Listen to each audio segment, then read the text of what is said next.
ജീവിതത്തിൻ്റെ അരിക് ചീന്തിയ ഭാഷ കൊണ്ട് എഴുത്തിൻ്റെ സാമ്രാജ്യം തീർത്ത ബേപ്പൂർ സുൽത്താൻ്റെ അദ്ദേഹത്തിൻ്റെ ഓർമ്മകളിലൂടെയാണ് നമ്മളിപ്പോഴും പോകുന്നത്. 30ൻ്റെ തിളക്കം എന്നൊക്കെയാണ് പറയുന്നത്. എന്തായാലും ഈ ഓർമ്മകൾക്ക് തിളക്കമുണ്ടാകുക ഒരു പക്ഷേ ബഷീറിനെ കുറിച്ച് പറഞ്ഞപ്പോഴേക്കും തുടക്കം മുതലേ നമ്മൾ ചിരിയാണ്. അതെ ഓർമ്മ ദിവസമാണ്. എന്തായാലും സുഹറ പറയാൻ ബാക്കി വെച്ചത് എന്തെന്ന ചോദ്യം വായനക്കാരൻ്റെ മനസ്സിന് നീറ്റൽ പകരുന്ന ബാല്യകാല സഖിക്ക് 80ൻ്റെ ഹൃദ്യതയും. റിപ്പോർട്ടിലേക്ക്. മജീദും സുഹറയും ഒറ്റക്കണ്ണൻ പോക്കറും ആനവാരി രാമൻ നായരും സാറാമയും ആകാശമിട്ടായിയും അക്ഷരങ്ങളിൽ നിന്നും പകർന്നാടി അനുഭവപ്പെടുത്തിയ എത്രയെത്ര കഥാപാത്രങ്ങൾ. ബാല്യകാല സഖിയും പാത്തുമ്മയുടെ ആടും പ്രേമലേഖനവും മതിലുകളും. വായനയുടെ സുഖവും നീറ്റലും കോറിയിട്ട എഴുത്തിന്റെ നീണ്ട നിര. വിയോഗത്തിന്റെ 30 വർഷങ്ങൾക്കിപ്പുറവും അരികെയുണ്ട് സുൽത്താൻ സമ്മാനിച്ച കഥയും കഥാപാത്രങ്ങളും.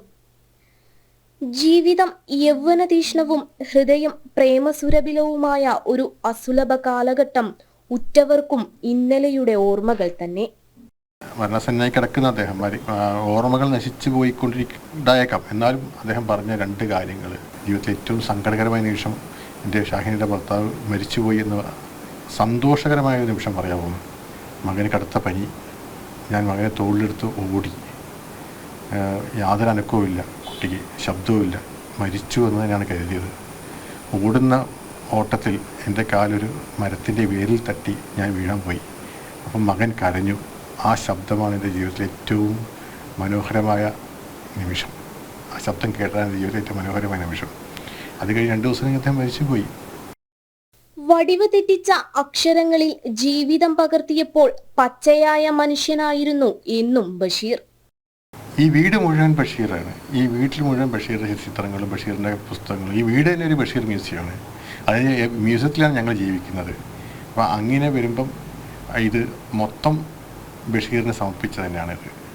ബഷീറിൻ്റെ പ്രസക്തി വർഷങ്ങളായിട്ട് ഏറി വരുന്നുണ്ട്. ഇപ്പം നിങ്ങളിപ്പോൾ എല്ലാവരും നിങ്ങൾക്ക് കാണാം, കുട്ടികളിലൂടെയാണ് അദ്ദേഹം കൂടുതൽ വളരുന്നത്. കുട്ടികൾ ആണ് അദ്ദേഹത്തിനെ കൂടുതൽ വായിക്കുന്നത്.